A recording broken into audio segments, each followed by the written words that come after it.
How many of you have ever heard the quote, attitude equals altitude? Anybody ever hear that? It's kind of a little popular. Your attitude determines your altitude, as if all that you really need to have in life to succeed is a great attitude. It's not really a true statement if you think through it, because having an attitude is important, a great attitude is important, but there's other things that determine a person's success or a person's fruitfulness in the kingdom of God than just having a great attitude. Here's kind of a little opening quote. Attitude isn't everything, but it is one thing that can make a difference in your life. Attitude isn't everything, but it is one thing that can make a difference in your life. W. Clement Stone said this: there is a little difference in people, but the little difference makes a big difference. The little difference is attitude. The big difference is whether it is positive or whether it is negative. And one more little phrase here. The attitude is the paintbrush. Your attitude is the paintbrush of your mind. So what is your attitude? Because everyone has an attitude. Look at your neighbor and say, you got an attitude. You have an attitude. Right? No, you do. Everybody has an attitude. We all do. Every day we wake up, we choose our attitude. Every moment of every day, we choose our attitude. You choose your attitude when you walk into class tonight and you find out there's a quiz or whatever. We all have attitudes, right? It's just a part of life. So, what is your attitude? A whole bunch of different definitions here. The advanced man of your true self. Its root is inward, but its fruit is outward. It's your best friend or your worst enemy. It's more honest and consistent about you than your words. It is your outlook based on your past experiences. It's what draws people to you or repels them. You've all had that experience, right? A person could be perfectly fine, but just something about their attitude that makes you either really, really like them and enjoy being around them, or something about their attitude just makes you say, I don't like the person, or I don't want to be around that person. It's attitude. It is never content until it is expressed. How many of you, when you have an attitude problem about something, feel the need to express that to someone? Right? We all do, right? We all feel that need when you do something with it. It's the librarian of your past. It's the speaker of your present. It's the prophet of your future. You cannot disconnect attitude from reality and expect success. You can't disconnect attitude from reality and expect success. So, what can your attitude do for you? There's a couple points here, and we'll kind of camp out on some of these. Number one, your attitude cannot substitute for competence. So you can have the greatest attitude in the world, but if you lack competency, well, that's a problem. You're going to have to address that. It's great, you have a great attitude, but you don't have any competence. Some people confuse confidence, which is a function of attitude, with competence, which is a function of ability. Some people confuse confidence, which is a function of attitude, with competence, which is a function of ability.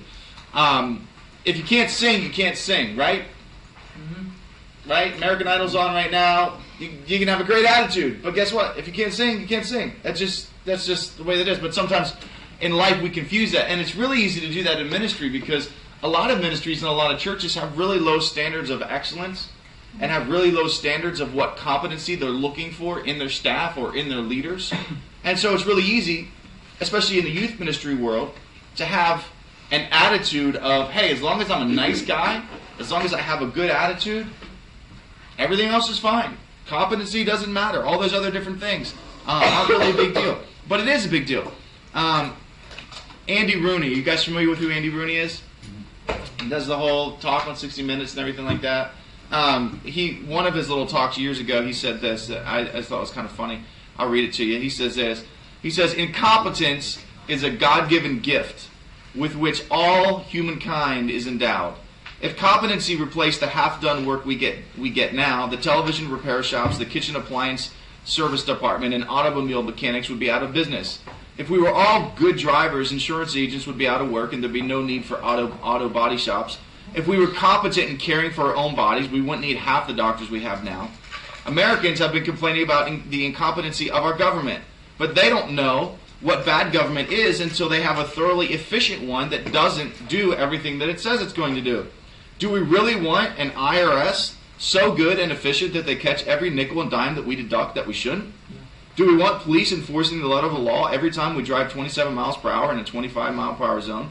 I contend that we do not. And I say that an efficient, thoroughly competent government is not only dangerous, but un-American Fortunately, I don't think there's much chance that the level of incompetence in all of us will decline in the foreseeable future.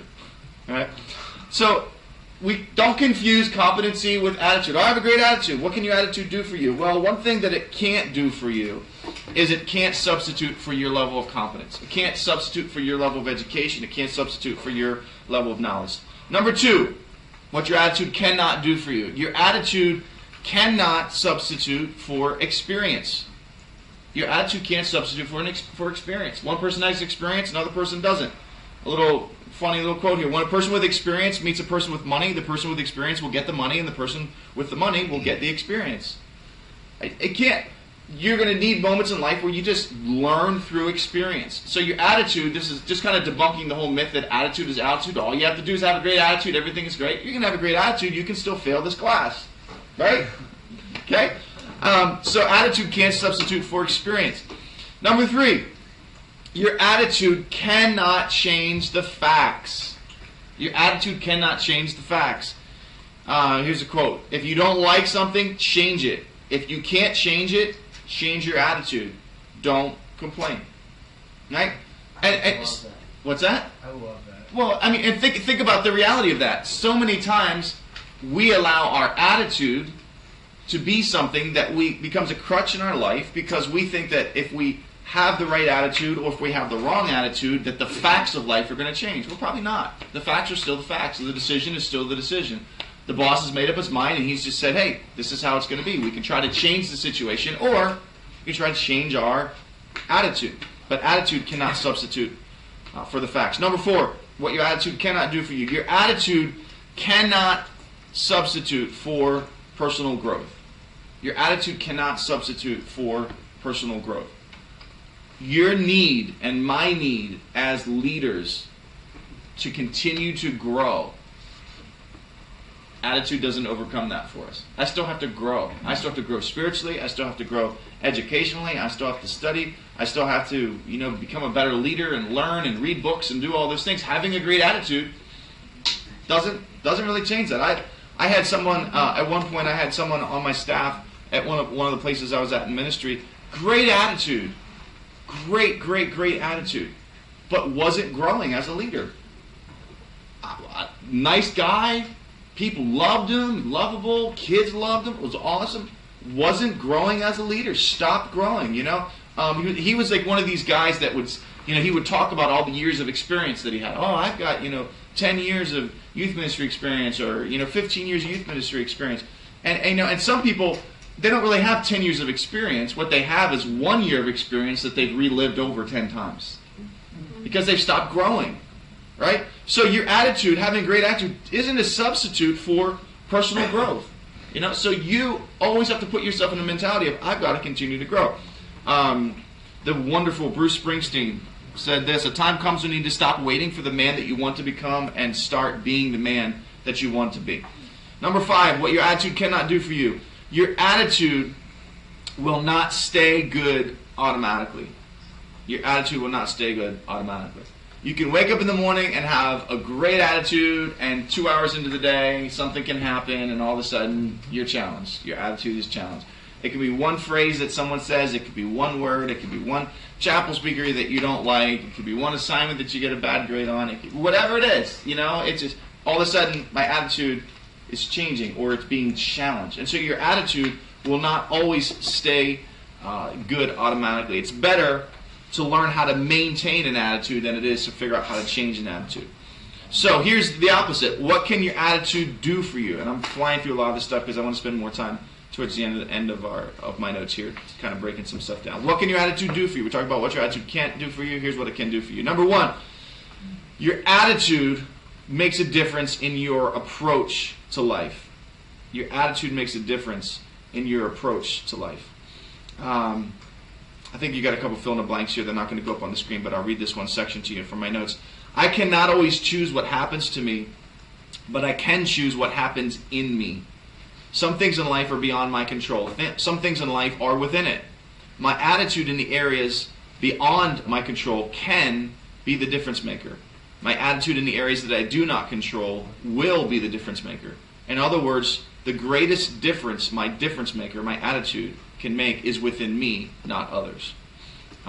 Number one, your attitude makes a difference in your approach to life. A couple of weeks ago, just take a minute here, just share real transparently with you. My role at the church for the last 4 years has been providing leadership for the student ministry, Real Life, all the way from 6th all the way up through college age ministries, and been doing that for the last 11 years. But for the last 4 years, I've also been providing leadership for the music department of our church. And I love that. I've loved the dual role. I've loved having both of those expressions of leadership in my life. I love music, playing instruments and helping facilitate, worship and different things like that, and also loving the student ministry and everything like that. Well, a couple weeks ago, very, very, very, very out of the blue, very much not expected, very much not, I'm not prepared for this conversation at all. I'm sitting in a one-on-one meeting with my senior pastor, and he's basically saying to me, we're making a change. I'm moving you out of music, and I'm going to give it to somebody else, and you're going to focus all your energy, back into youth. I was not prepared for that conversation. I wasn't ready for that. Quite frankly, I wasn't in agreement with his decision. We talked, we fought, we talked. We went back and forth for probably about an hour and a half. But it was obvious to me by the end of the meeting that his mind was pretty much set, and unless something happened to really change the way he was thinking about it, that this was the way that it was going to be. This is real fresh for me. This just happened literally like 2.5 weeks ago. I'm left in that moment as I'm walking out of the door with the decision of, what am I going to do with my attitude? Is my attitude going to be my greatest friend in this moment, or is my attitude going to be my greatest enemy in this moment? For a couple days, my attitude was probably my greatest enemy. Because it's easy when you find yourself in a situation that you don't agree with something to say, and you just go and you talk and you share and you're upset and so on and so on. And when I say I was talking and sharing, it was only with my wife. It wasn't with other people and things like that. But you're going to run into situations like that in your life. And I remember in the days following that moment, again, just a couple weeks ago, the prayer that I learned to pray in that moment was, God, either change the situation, which was me saying, God, change my pastor's mind, or change me. But something has to change, one way or another. Like there's a change that has to take place. So God, either grant me what I would like to see happen, which is he changes his mind and I kind of get my own way, or if that doesn't happen, then what has to change is me. But at the end of the day, my attitude as it presently is can't stay the same. Does that make sense? And you're going to find, not just in ministry, but just period in life, whether it's friendship stuff, or whether it's school stuff, or whether it's people that you work for, whether it's in a church world, or whether it's in the secular world somewhere, you're going to find that there's going to be moments where you're going to pray a prayer similar to that. And you're going to say, God, either change the situation or change me. But something has to change here, one way or another. And for me, it was a recognition. It was me saying to God, God, I know that where I'm at mentally on this situation is not where you want me to be at. So either change my pastor's heart or change my heart in the situation. But your attitude makes a difference in your approach to life. For me, my attitude made a huge difference in my approach in that situation. Second thing that your attitude does for you. Your attitude makes a difference in your relationships with people. Your attitude makes a difference in your relationships with people. So let me give you 4 principles here. And these all come from John Maxwell's book, 25 Ways to Win with People. Have any of you read that book, 25 Ways to Win People? Great book. Especially if you're wired a little bit more on the introvert side like I am, and you have to really focus intentionally on the one-on-one relationship stuff. And I've kind of talked with you guys about that a little bit. Once you discover kind of who you are and what some of your weaknesses are, then you need to learn how to address those things. And so for me, I try to read books like this kind of book that's like, oh, cool, help me to figure out how to get along with people. Cool. So he talks about a couple different principles in the book that deal with us and our relationships with people. So the first one is called the lens principle. And it basically means this: who we are determines how we see others. Who we are determines how we see others. Our perception of others, and here's the truth, and this is how it ties in with attitude. Our perception of others depends more on our attitude than it does their characteristics. If we're a positive person, then we see them as a positive person. Now think about that for a second. It's the lens principle. It's the lens. I'm looking through these glasses here. My perception of myself has more to do with the attitude I'm going to have towards you than your characteristics.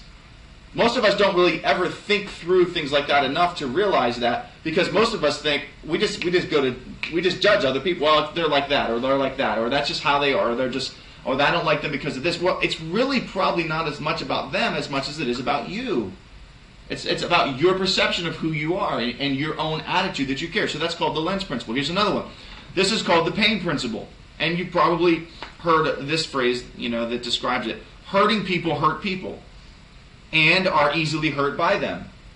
Have you ever met somebody who always is offended? Like every day there's something new that they're offended by? I have a friend who worked with us in youth ministry. They moved in from a different area, immediately kind of got involved with our church. Her and her husband, really, really good leaders. They just recently moved in the last year, raised one of their kids in the youth ministry and everything like that. But they were real involved for a long, long time. And when they filled out their applications to be involved, one of the things that we do in the youth ministry is in the application we ask for references, and they have to get references or whatever. And we literally will send that person like a reference letter that they fill out or whatever like that. And so I got a reference back from her former senior pastor, and one of the things that he said was she is very easily offended. And I was just like, oh, that's weird. I didn't see that. We had them over to our house for dinner to get to know them a little bit, and I just didn't see that or whatever. But the longer I worked with that person, the more I realized, wow, that's so true. Why? When I got to know her, I got to hear her whole testimony. She had been very hurt in her life. She had grown up in a broken family situation. She had gone through a lot of pain in her life. So, the pain principle. Your negative experiences, my negative experiences, your emotional baggage, those sorts of things, negative experiences, emotional baggage, color our perception of other people's actions. And so what's normal for one person is something that causes pain to us. And it had no intention to inflict pain, but it just caused pain. Why? Not because of who the other person was, but because of who we are. Because of my past, because of my emotional baggage, because of the pain that I've been through, because of the negative consequences that I've gone through in my life, now that pain principle's affects my attitude, affects my perspective of other people, and now I can easily get hurt by someone else who never intended ever to hurt us. Another principle, it's called the elevator principle. It means this: we lift people up or we take them down in our relationships. We either lift them up or we take them down in our relationships. People possess a mindset of either lifting others up or limiting others. And again, it comes back to who you are as a person. If you are just kind of wired for insecurity, and some people just are, and you kind of have to fight through that. If you're kind of wired for insecurity, you're typically going to have relationships with others that are going to be very limiting because you're insecure about who you are. So because you're insecure, it's going to be really hard for you to lift others up, to celebrate others, to affirm others, to in the leadership world, to give others great opportunities, to give them the public praise and public affirmation because they did such a great job. Why? Because you're insecure. So you're going to limit. You're going to kind of pull them back in. You're going to keep your cards really, really close because elevator principle. You're either going to lift people up or you're going to limit people.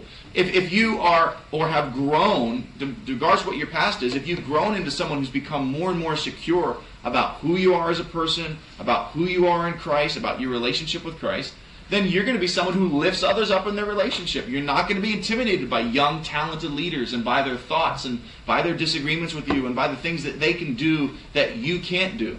Right? That's the elevator principle. The last one here into this section is called the learning principle. Each person we meet, this is what it means, each person we meet has the potential to teach us something. Each person we meet has the potential to teach us something. Now, I want you to think about that for a moment. Do you really believe that? Do you really honestly believe that every person that you meet has the potential to teach you something? You don't have to answer publicly, just kind of in the transparency of your heart there.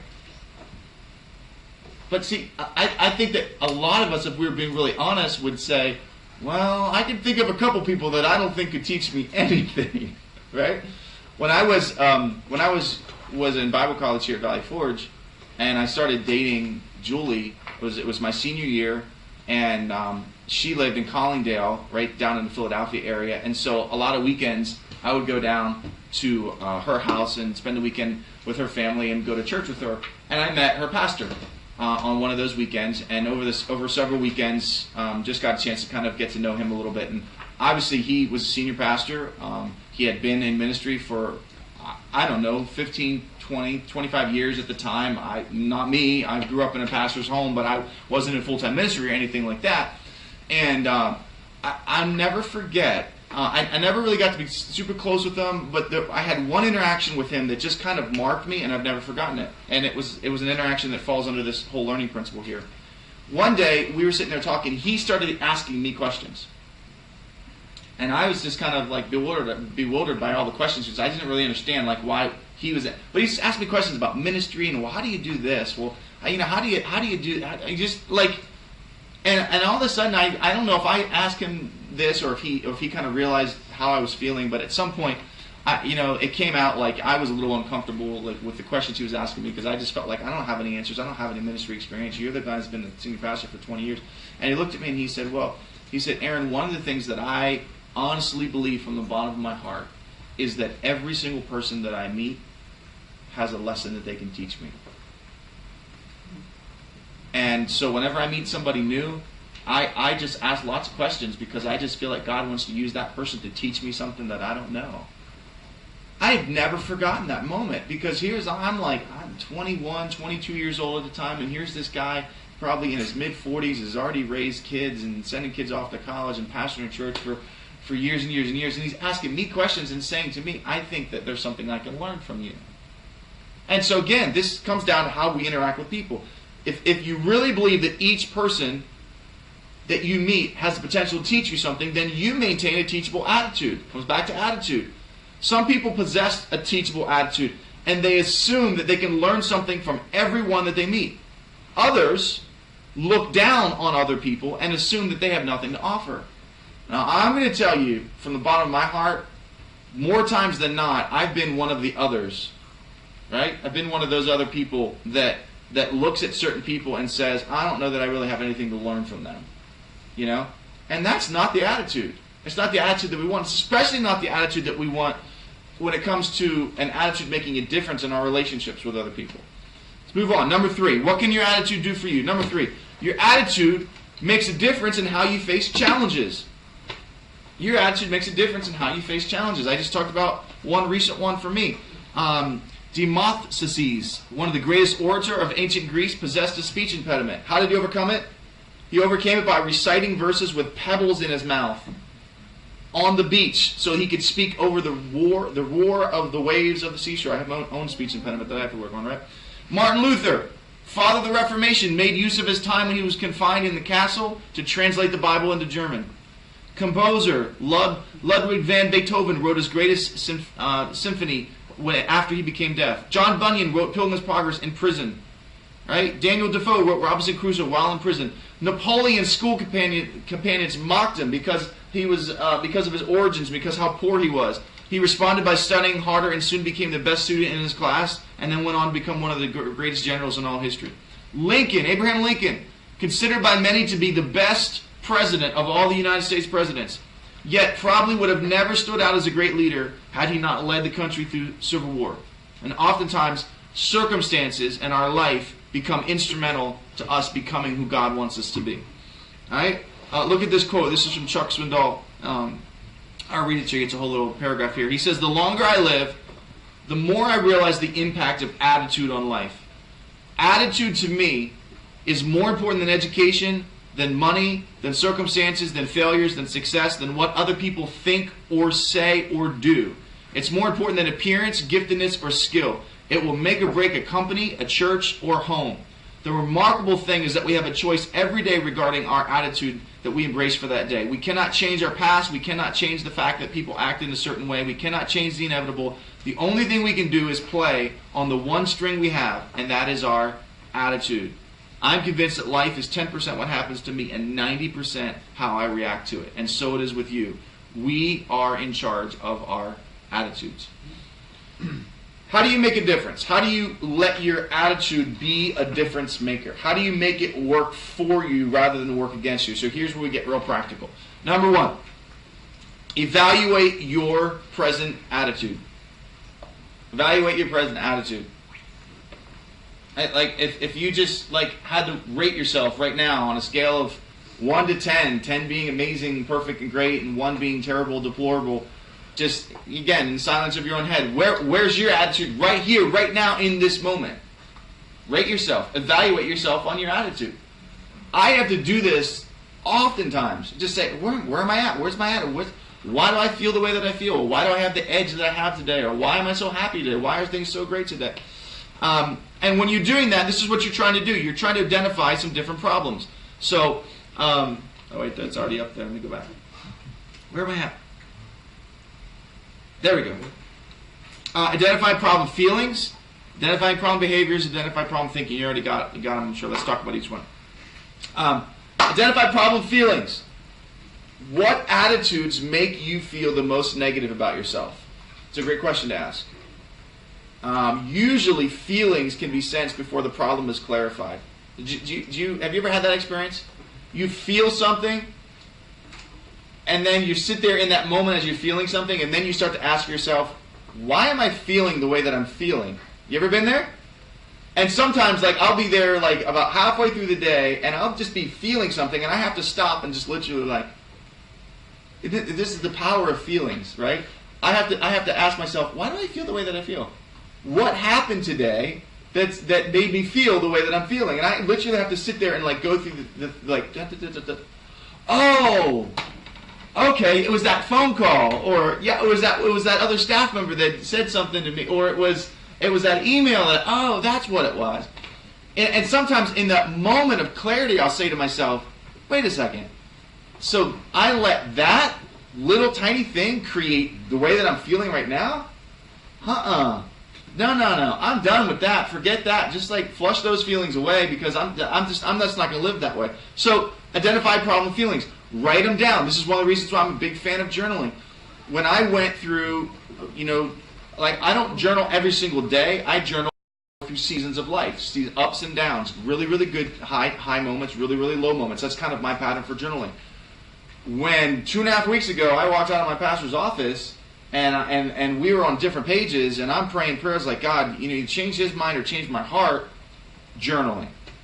I'm sitting there, I'm just typing it out. What am I doing? I'm processing all of my feelings. I'm getting them all. I'm trying to figure out why I feel the way that I'm feeling. I'm trying to identify problem feelings. Letter B, identify problem behavior. What attitudes cause you the most problems when you're dealing with others? What are the attitudes that cause you the most problem when dealing with others? Right? Well, what is it? For me, it's attitude of superiority, or it's an attitude of I don't care, or it's an attitude of I'm tired and I just want to go home and I don't feel like spending time with people right now. What is it for you? What are those attitudes that get you in trouble? Letter C, identify problem thinking. We are the sum of our thoughts. You are the sum of your thoughts. You really are. Whatever your thinking patterns are, that's who you are. That's who you will become. As a man thinks within himself, so he is. So ask yourself this question. What thoughts consistently control my mind? What thoughts consistently control my mind? Ask yourself the question, what is it for you? I'll tell you what some of mine are. Being overly critical towards people. That's so easy for my mind to go there. And then I have to pull back and say, why? Why am I being so critical? Why am I thinking that way? Right? Being overly suspicious of other people's motivations. This is one of mine again. And I have to pull back and say, why? Why am I so suspicious? Why am I unwilling to give someone the benefit of the doubt? Or why am I always thinking that they're going behind my back and that they're not trustworthy? Why? Why am I that way? See, those are two of the big ones for me. And if I'm not careful, those thoughts, they're like the record player it's stuck, and it just keeps going around and around and around and around and around. And scientists have actually proven that the more you begin to think a certain way, you create in your brain thinking patterns that it's almost like a rut in a road. You know, have you ever drive in a road that's like it's like hard to get out of the rut, or if it's snowy and there's like a trail there where there's snow all over the place, but there's like where everyone else's tire tracks have been, and you just kind of get in there, and it's kind of easy to stay right in there. And when you get out of that rut, then you think it's just kind of different. It's uncomfortable. It's really, really weird. We have ruts in our thinking. Well, this is the way I've always thought. That's what it sounds like. Well, this is the way that I am. That's a rut in our thinking, right? That's a lie that we believe. Well, this is the way I am. Not even God could change me. We don't really believe that lie, but we think that lie all the time. Well, that's just the way people are these days. That's a rut in our thinking. It's me saying, well, I just think that people aren't trustworthy and people are that way, or that guy's always that way. That's a rut in my thinking. That's me being overly critical, and just because that's the way I always think. And so you have to ask yourself, the way that I'm thinking, what thoughts consistently control my mind, and is it a problem? Is it problem thinking? Is it thinking that's going to create an attitude in me that is going to be really, really hard for me to deal with? All right. Number 2, how to make your attitude difference maker, how to make it work for you. Have a desire to change. Have a desire to change. Sometimes we don't have desire to change. Let's be honest. Sometimes you and I, we don't want to change. Fred Smith said this, you are the way you are because that's the way you want to be. If you really wanted to be any different, you would be in the process of changing right now. You agree or disagree? I agree. Because I am the way that I want to be. And so are you. The attitude I have, you know why I have it? Because I want to have it. The way that I look at life, you know why I look at it that way?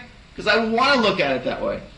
We can blame it on everything else. We can blame it on circumstances. We can blame it on unfair rules and regulations. We can blame it on life that just isn't fair, or organizations that don't make sense, or whatever it is, or friendships that stab us in the back and aren't trust. We can blame it the way that I was raised, or if my dad or mom had done this, or my stepmom or stepdad, or whatever your family situation. There's a lot of things you can blame it on, but at the end of the day, look at yourself in the mirror.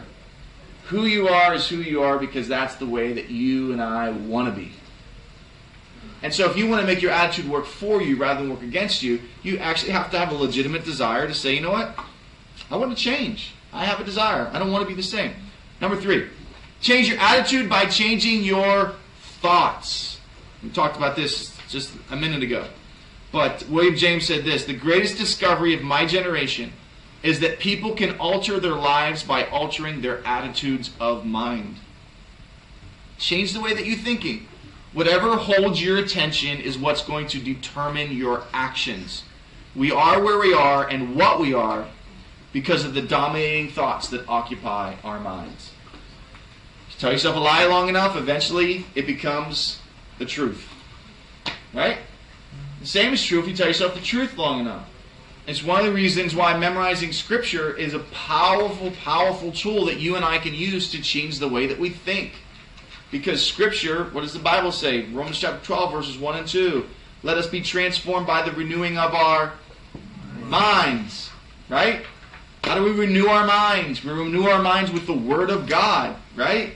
You know, unfortunately, our minds, albeit more powerful than computers, are not just like computers where we can just kind of go back to default settings or just do let's just, reformat the drive and start over again and just get, no.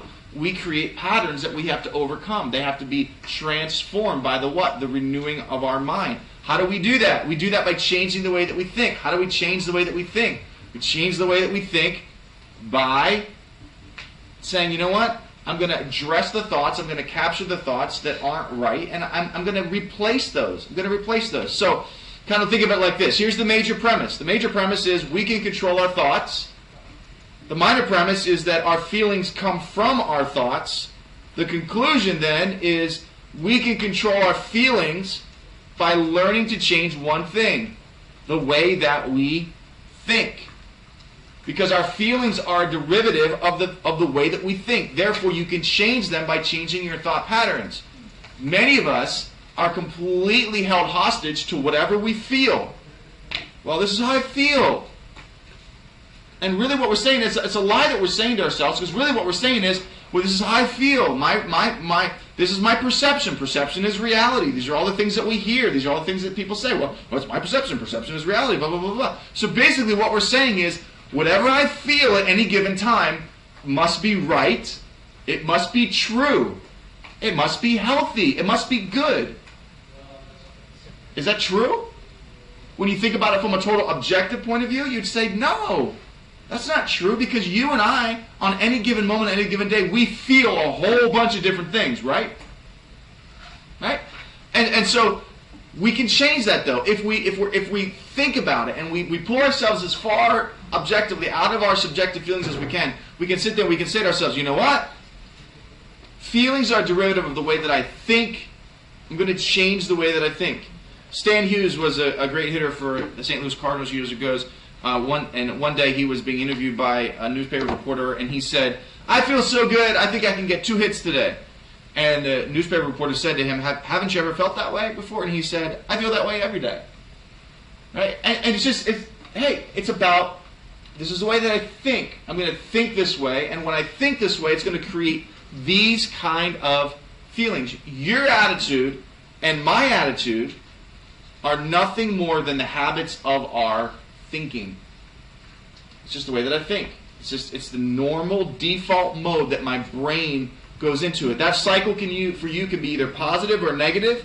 It can be a process for you that helps you develop good habits or bad habits. All right? Oh, here's another way to think of it like this. Right thoughts equals positive meditation, equals right decisions, equals right actions, equals continued action, equals right habits, equals good attitude. The exact opposite is also true. Bad thoughts equals negative meditation, equals wrong decision, equals wrong action, equals continued action, equals bad habits, equals bad attitude. Here's one of my favorite quotes from Jeannie Mayo.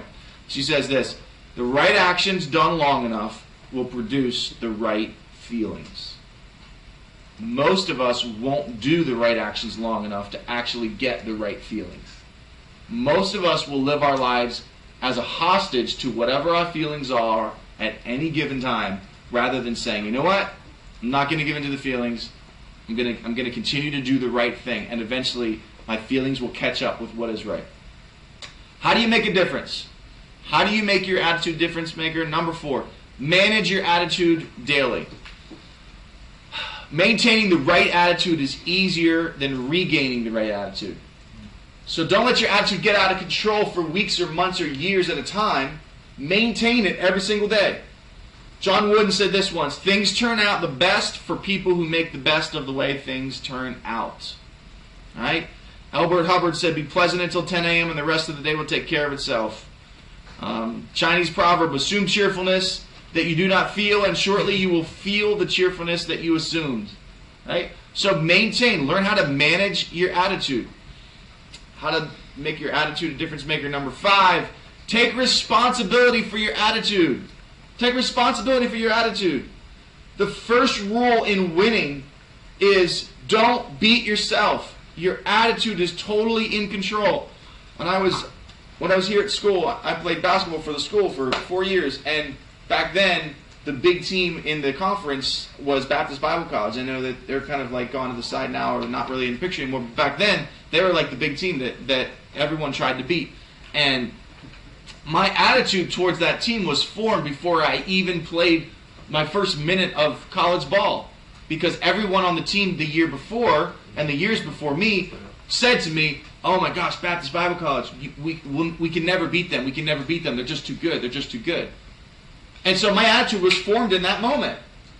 And so during all 4 years of playing, every time we ever played that school, every time I saw them on the schedule, every time I was walking to the pit or we're driving up to their school, whatever, and I knew I was going to play them, this was my attitude. We can't beat them. Can't beat them. No one beats them. We never beat these guys. Right? I'm violating the number 1 rule in winning. Don't beat yourself, because I'm beating myself before I even go out on the court to play the game. We met them my senior year in the conference championship game that they're going to have tomorrow night. We met them, right? And as much as I wanted to believe that we were going to win, that we were finally going to pull out the big, huge victory, we didn't. Because in the back of my mind, even I vividly remember this to vividly, my last game as a college player, right? But I vividly remember running out onto the court that night and thinking to myself, we're never going to beat these guys. I'm going to play my heart out. I'm going to play as hard as I possibly can. I'm going to give every single second I'm out here. I'm going to go as hard as I can go. But we're never going to beat these guys. It's an attitude. It's a self-defeating attitude. All right? So you can't control the length of your life, but you can control its width and depth. You can't control the contour of your face, but you can control its expression. You can't control the weather, but you can control the atmosphere of your mind. It's all up in here. It's all in our head. It's the one thing that I can control, regardless of what's going on around me, is I can control my attitude. Right? Roberto Flack said this: my mother had only gone as far as the 10th grade, and my father had a 3rd grade education, but they were both very literate. They spoke well, and their values were high. They drummed into our heads that the situation you live in doesn't have to live in you. Did you get that last part? The situation you live in doesn't have to live in you. It's like the one thing, every one of you, make sure you take that away from class.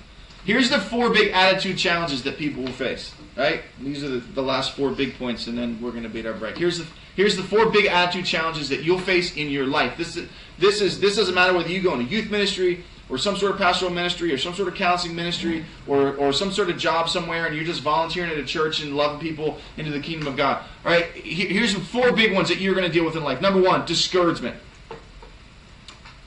Everyone gets discouraged. Everyone does. Everyone in this room has been discouraged at some point in the past. Period. Every single one of us. Everybody gets discouraged. Everyone does not respond to discouragement the same way. Everyone gets discouraged, but not everyone responds the same way, and your attitude has a lot to do with it. Sidney J. Harris said this: when I hear somebody say, life's hard, I'm always tempted to say, compared to what? Life's hard for all of us. Right? We all have our moments when life is hard. But everybody doesn't respond to discouragement in the same way.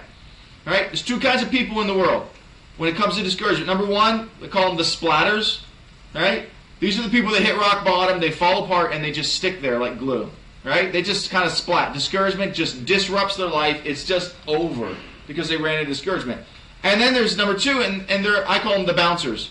They hit rock bottom too. They get discouraged too. But they pull themselves back together and they bounce out.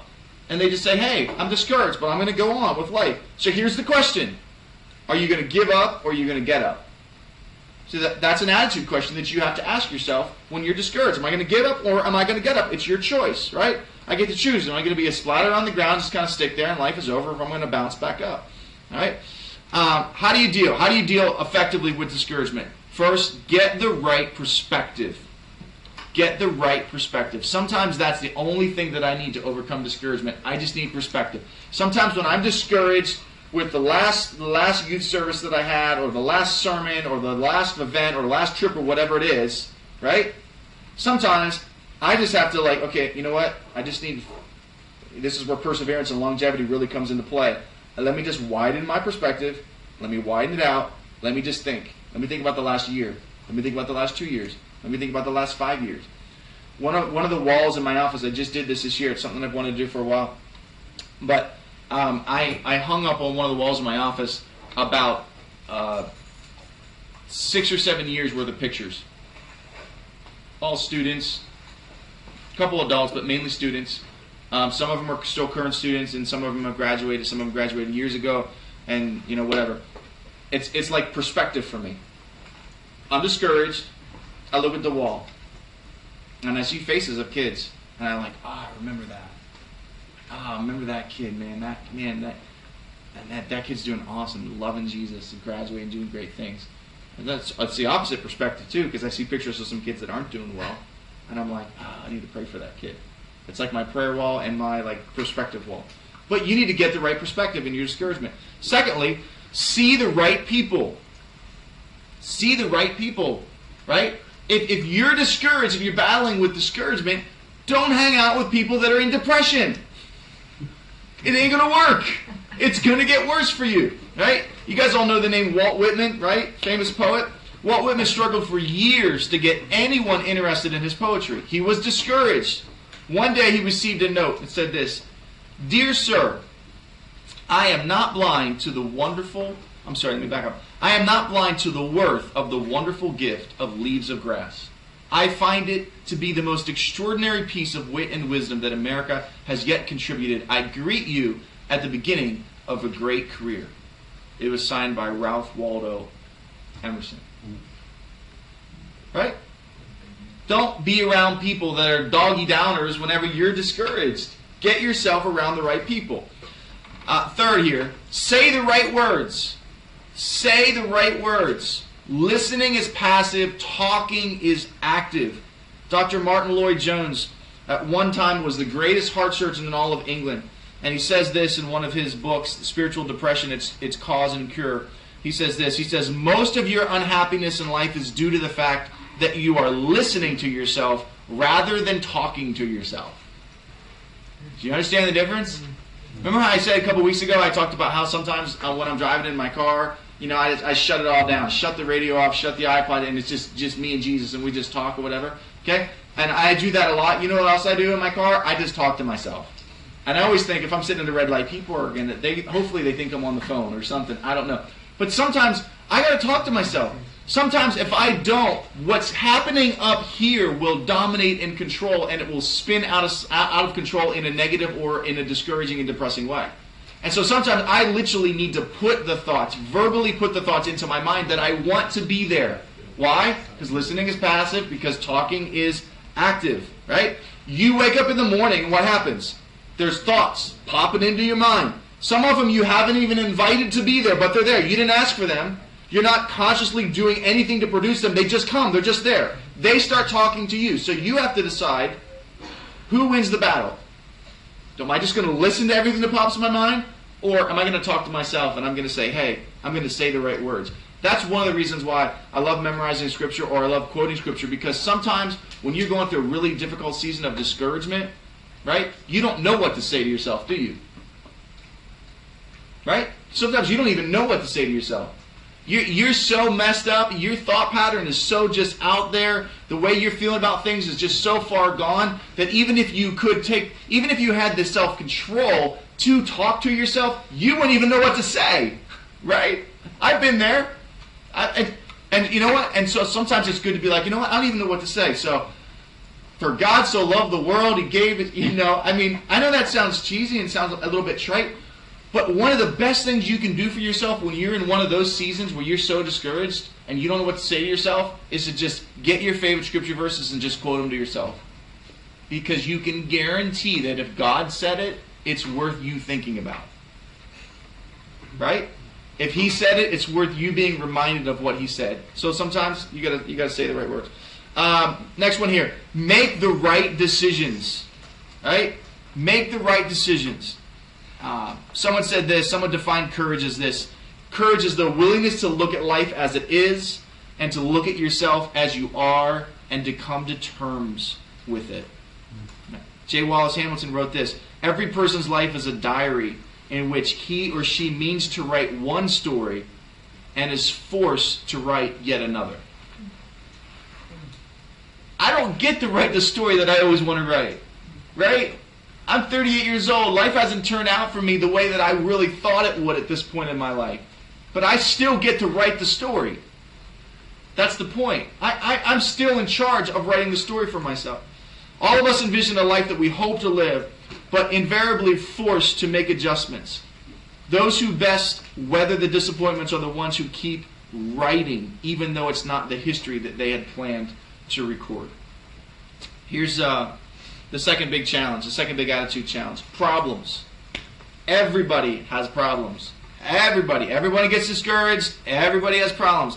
There's a difference between problem spotting and problem solving. Most of us are professional problem spotters, but we don't always become great problem solvers.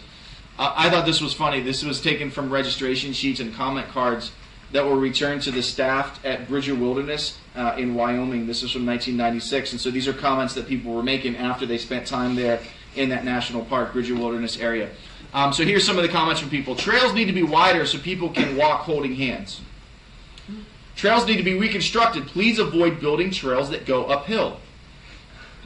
There are too many bugs and leeches and spiders and spider webs. Would you please spray the wilderness to rid the area of these pests? These are all real here. Please pave the trails so that they can be plowed of snow during the winter. Chairlifts need to be in some places so that we can get to the wonderful views without having to hike them. The coyotes made way too much noise last night, and they kept me awake. Could you please eradicate these annoying animals? A small deer came into my camp and stole my jar of pickles. Is there a way that I can get reimbursed? Reflectors need to be placed on trees every 50 feet so people can hike at night with flashlights.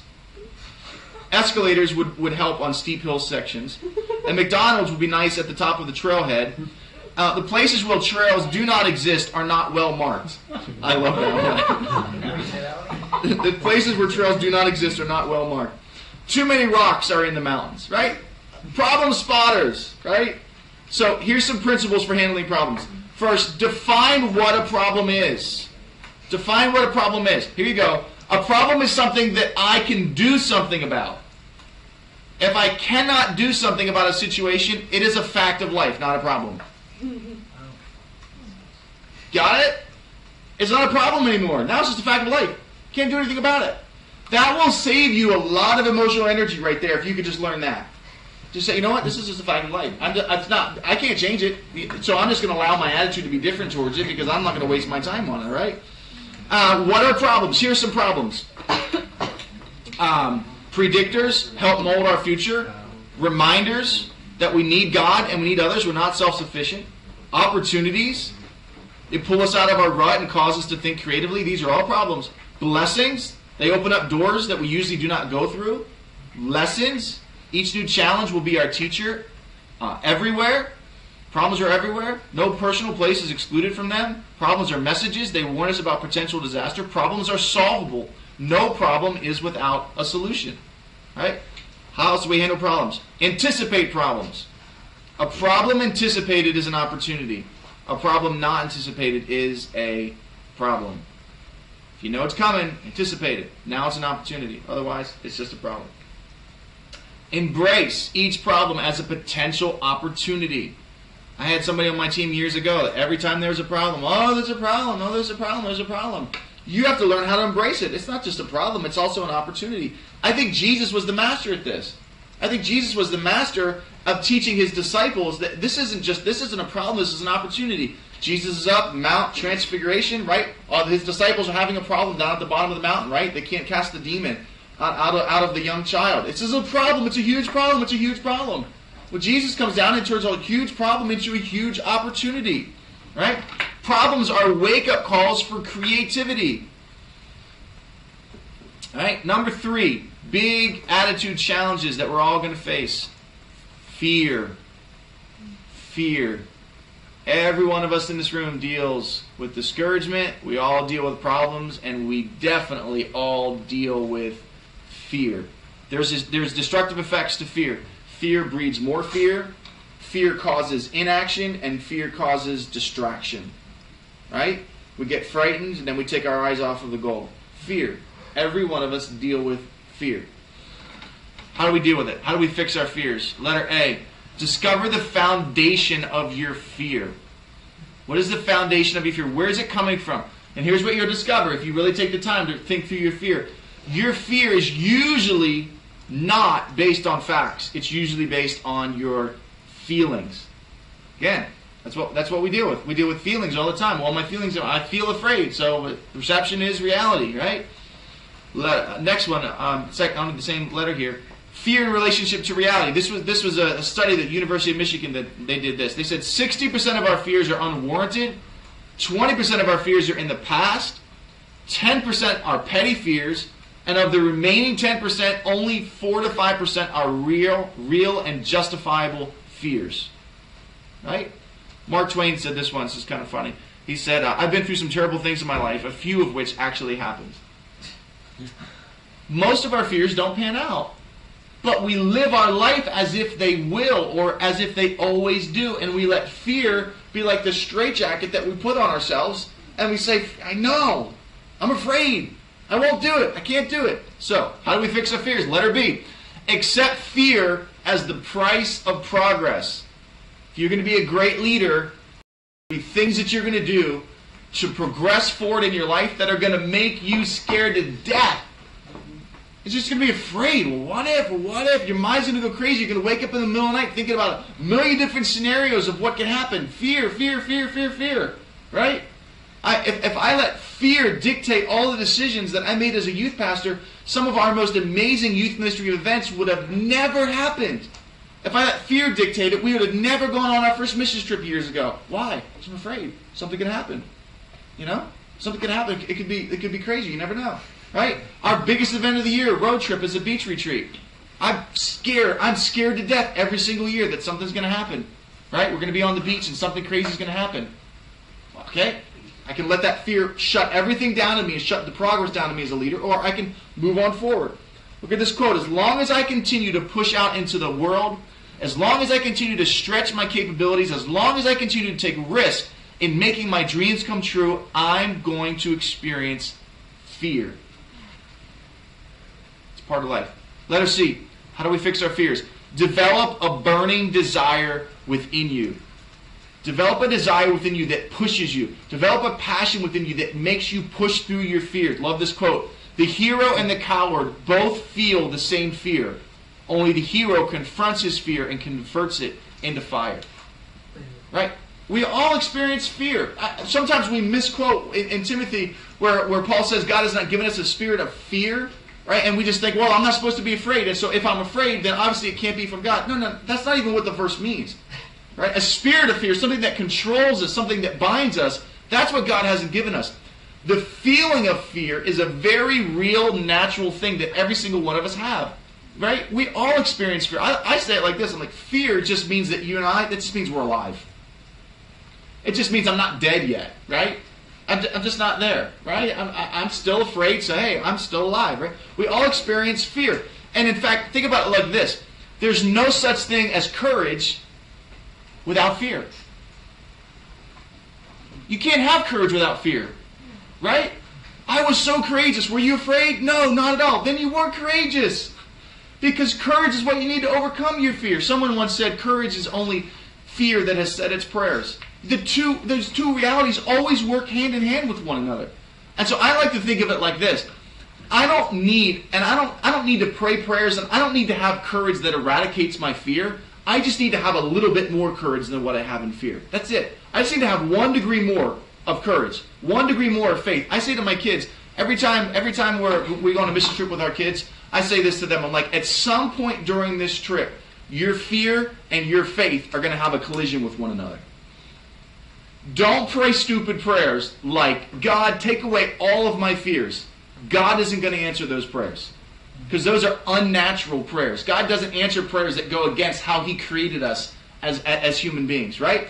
That's like saying, God, let me fly today. It's not going to work, right? It's going against all the laws that God has already put in place. So you saying, God, let me never be afraid again, that prayer is not going to be answered. What you should pray is this: God, when I'm afraid, help me to have more faith than I have fear. Help me to have more courage than what I have in fear, so that I can push through I can push through my fear and I can win on the other side. How do we fix our fears? Going a little overtime here, sorry. Letter D, focus on the things that you can control. Focus on the things you can control. James Dobson said this: those who are happiest are not necessarily those for whom life has been the easiest. Emotional stability is an attitude. It's refusing to yield to depression and fear, even when black clouds float overhead. It's improving that which can be improved and accepting that which is inevitable. All right. Last letter here under how do you fix your fears. Feed the right emotion and starve the wrong one. Feed the right emotion and starve the wrong one. I can never eliminate fear, but I will never allow it to dominate me. Here's the success principle. Action feeds emotion. Action feeds emotion. During World War II, a military governor was praising General George Patton, for his courageous acts. And the general's reply was, Sir, I am not a brave man. The truth of the matter is that I'm usually a coward at heart.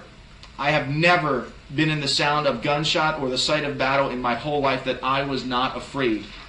I constantly have sweat on my palms and a lump in my throat. That said from one of the greatest military generals that the United States military has ever seen. Fear is a part of life, but your action feeds your emotion. And later in life, Patton said this. He said, I learned very early in life not to take the counsel of my fears. And so if you listen to what your fear is saying, it always creates inaction in you. But when you listen to what courage says to you or what faith says to you, it always causes you to be a person of action. And your action is what feeds your emotion. So if I begin to act, then my emotion comes behind it. All right? Mark Twain said, do something every day that you don't want to do. This is the golden rule for acquiring the habit of doing your duty without pain. Here's the last of the big four. Failure. You're going to deal with failure. You're going to have an attitude that learns how to deal with failure. And there's a lot of self-sabotaging traits that we can find that can kill us in our attitude. First one, letter A here, expecting failure. We just expect it. You know, sometimes we walk into a class and we look at the syllabus and we're like, I'm going to fail. I ain't going to do this. Forget it. You know, I mean, it's just an attitude we have. So it's self-defeating, right? Self-sabotaging. It's, I'm done. I'm going to fail. Letter B, we refuse to take a risk. I'm not going to try it. I'm not going to take a risk. Not going to do it. Too much. Don't want to do it. You know. I like this quote here. This is from Charles Parnell. He says this: too many people are having what we might call near-life experiences. They go through life bunting, so afraid of failure that they never try to win the big prizes, never knowing the thrill of hitting a home run or even taking a swing at one. Right? Because we just won't take the risk. Letter C, are being stopped by failure. Right? People who are stopped by failure see it from a personal perspective. People who are not stopped by failure see it from a process perspective. Everybody is going to fail, but not everybody will profit from it. So you just have to decide how you're going to allow failure to work in your life. Are you going to allow it to work in a way that profits you and makes you a better person, or are you going to allow it to be something that always pulls you back? So how do we profit from our failure? Last little section here, and then we got a break. Number one, change your attitude. That's what we've been talking about the whole class. Change your attitude. You want to learn from failure? Change your attitude. Number two, change your vocabulary. Change the way that you talk. Change the way that you're talking about yourself. Right? Warren Bennis interviewed 70 of our nation's top performers in numerous fields, and none of them even used the word failure to describe their mistakes. They don't say, I failed. They said, I had a learning experience. Right? So choose your vocabulary. Number three, let failure redirect you. If at first you don't succeed, try right field. Right? You know, I mean, it's sometimes we just think, you know, hey, I tried. You keep on trying. Let it just continue to redirect you, right? Number four, keep a sense of humor. Keep a sense of humor, right? Harry Neal is a professional hockey coach. He said this. He said, last season we couldn't win at home and we were losing on the road. My failure as a coach was that I couldn't think of any other place to play. You keep a sense of humor. Number five, make failure a learning experience. We just talked about that. When we fail, we either learn from it or we leave it. Thomas Edison once said this: I've had a lot of success with failure. You're going to fail. That's just the way that it is. But you have to turn it into something attitude-wise that you make it work for you. You make it benefit you. Everybody gets discouraged. Everybody has problems. Everybody feels fear. Everybody experiences failure. Here's the sad part. Not everybody overcomes those things. And the reason why is because they don't learn how to adjust their attitude. Because your attitude is the difference maker in all of those.